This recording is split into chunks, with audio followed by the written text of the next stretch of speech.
In this video, we will go over some of the impacts of COVID-19 on careers as well as offer some solutions. We will also have the chance to hear from two people who are currently in the workforce today. COVID-19 has impacted our society in a number of different ways, all of which seem to be for the worse. Businesses all around the country have been suffering through these strange times. Individual careers have especially suffered, with people being laid off and also with new graduates trying to start careers. The strict but necessary lockdown rules have forced companies to lay people off, and have also made them hesitant to hire new employees.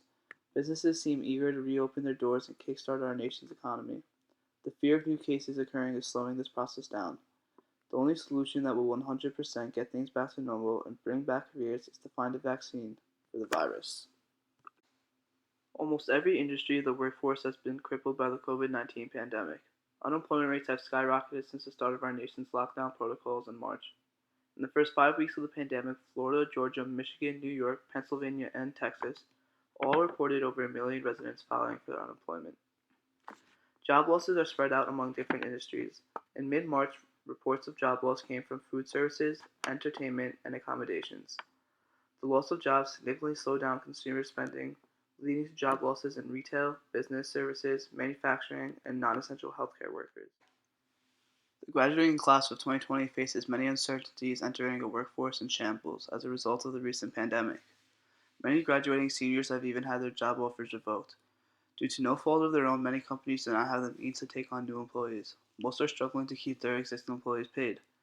Being a 2020 grad myself, it is scary to think not only am I competing against other grads, but also with experienced workers who have lost their jobs. Now we will segue into our first interview with Nicolette Kresnicki. So this is an interview with Nicolette Kresnicki, who is a special education teacher in downtown Manhattan. So we just have some questions for you. Being a teacher, what impacts have you seen in the education industry as a result of this recent pandemic? Well, like everyone, it's been a really big shift. We had to figure out really at a moment's notice, like how to take our curriculum that was in school, and in my school, it's a very progressive school, so it's a lot about the interaction and the process and not worksheets, and how to move that to an online platform. So one thing that happened rather quickly was lots of educational companies, like textbook companies, curriculum companies, tried to push out different curriculum online. So then it's just a lot of different resources coming at you, and no one's really trained to use them. But what will happen is that these group of kids who are in school right now, studies that they've done from Hurricane Katrina, where there was a similar disruption to kids' education, their math is going to fall at least half a grade over the summer. The summer slide for reading will also be more than usual, and we're coming into a school year where we know we're going to have less money to rectify that.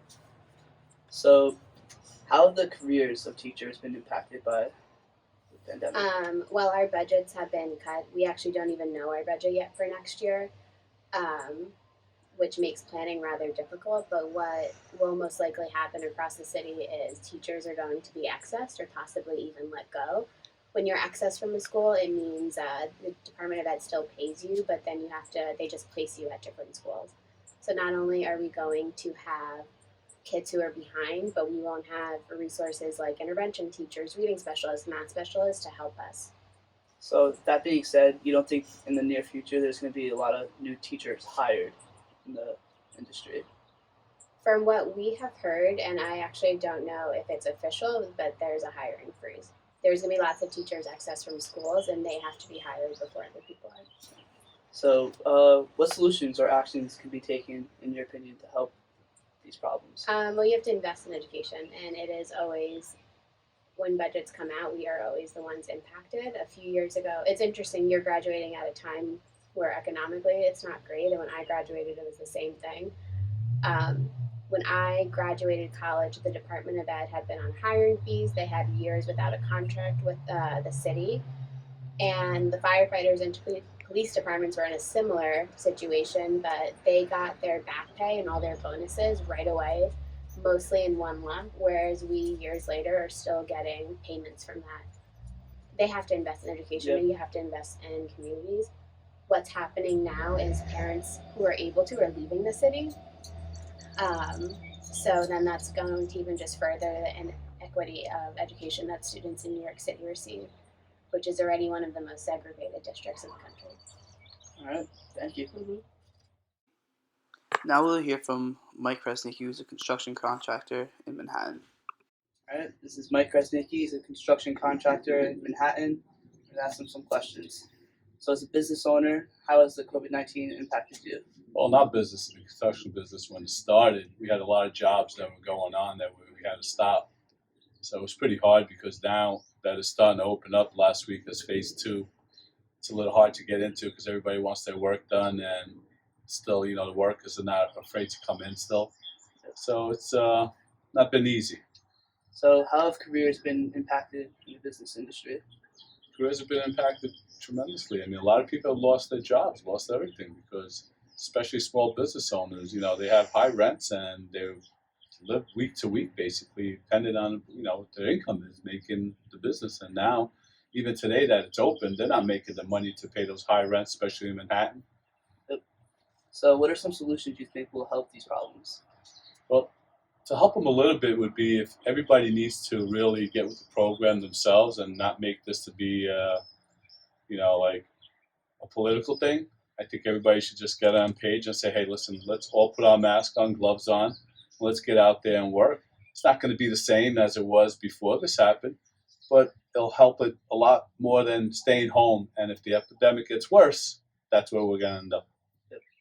All right, thank you. You're welcome. Now that we've gone over the impact of COVID-19 and the issues that it presents to the careers, and we've spoken to two people in different industries, I'd like to input my own ideas on how we can help solve these problems.